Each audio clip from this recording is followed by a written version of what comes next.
Bignol. Vous avez dit bignol, mon cher cousin? Bignol viendrait de bigner. Regardez, aujourd'hui nous parlons d'une bignole pour Bobo. Le journaliste de Télérama, Samuel Gontier, enfermé devant sa télévision.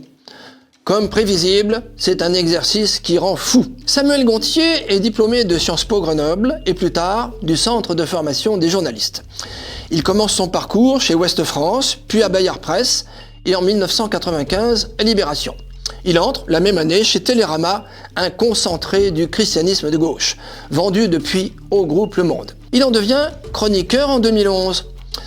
Dans Ma vie au poste, sa chronique de télévision, ses analyses partisanes désignent le coupable tout désigné, le mâle blanc, quinquagénaire, à l'inverse du jeune métissé ou racisé, victime de toutes les oppressions. On imagine ces affres devant les récentes émeutes des banlieues de l'immigration. Obsédé par l'islam et les musulmans, ces articles suivent toujours le même schéma. L'auteur égrène les citations et les agrémente de saillies visant à souligner le racisme, l'islamophobie, les idées rances et nauséabondes. En 2019, BFM TV et Marc-Olivier Fogiel portent plainte pour diffamation après son tweet où il expliquait que la chaîne était devenue raciste et islamophobe. Sick. Dans un tweet de novembre 2019, il épingle Riss, un des survivants de la tuerie de Charlie Hebdo. Je cite, « Pour Riss, les musulmans sont des nazis. Ceux qui les défendent, des collabos.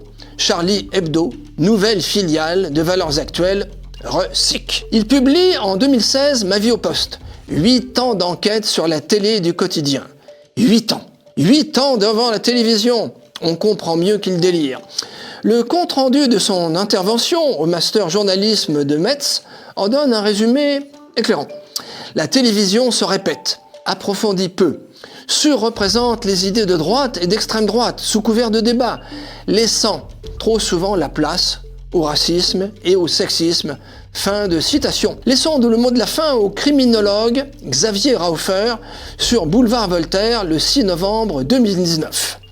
Je cite, « Tous les jours ou presque, Samuel tient un blog nommé Ma vie au poste. 11 ans à commenter des commentaires.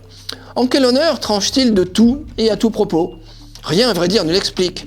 La longévité un peu statique de Samuel Gontier, rappelant cet apatride qui un jour échoua au terminal 1 de Roissy pour y végéter depuis lors. Samuel Gontier ressuscite le Agnan de Sampé et Goscinny. Agnan, celui qui dénonce ses camarades et se réjouit des punitions des autres élèves. Pauvre rédaction de Télérama, affligée d'une semblable bignole. Amen.